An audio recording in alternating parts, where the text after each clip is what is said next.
Videonu təcili seyv edirik, çünki baxanda belə ağzımızı sulandıracaq möhtəşəm bir ləzzət. Göyəm döyməci hazırlayırıq. Nəhayət ki, sıra gəldi, çatdı döyməcimizə.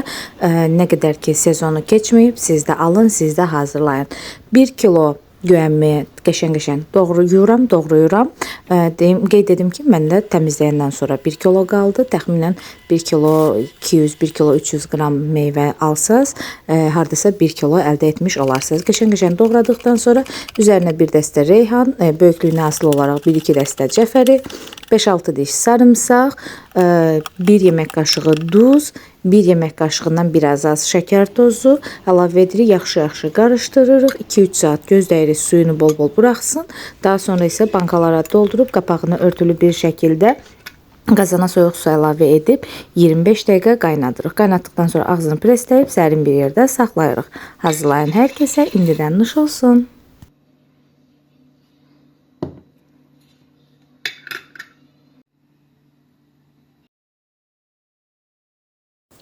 İynəni alırıq əlimizə. Bəzi dili iynəlilər kimi biz də başlayırıq göyəmlərimizi iynələməyə. Göyəmlərimizin hər tərəfini qəşəngcə iynələyirik. Daha sonra isə qazanımıza şəkər tozu əlavə edirik. 1 kiloya 1 kilo 200 qram şəkər tozu əlavə edib, üzərinə 1 stəkan su əlavə edib, daha sonra isə qarışdıraraq bişirib şərbət hazırlayırıq. Şərbət hazırlandıqdan sonra meyvələri içərisinə əlavə edib, hər tərəfini şirəyə batırıb, daha sonra isə qazın altını söndürürük.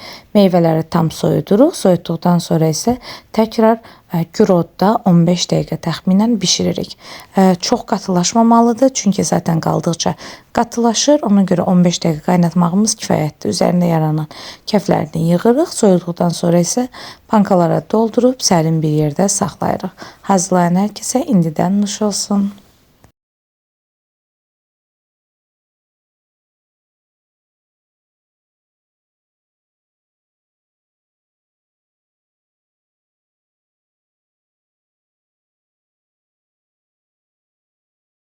Bu kompotları hazırlamağımın üstündən təxminən 2-3 saat vaxt keçib və nə qaynatmamışam, nə də başqa bir şey etməmişəm. Onunla belə rəngin möhtəşəmliyinə baxın. Videoda da gördüyünüz kimi göyəm kompotu hazırlayırıq.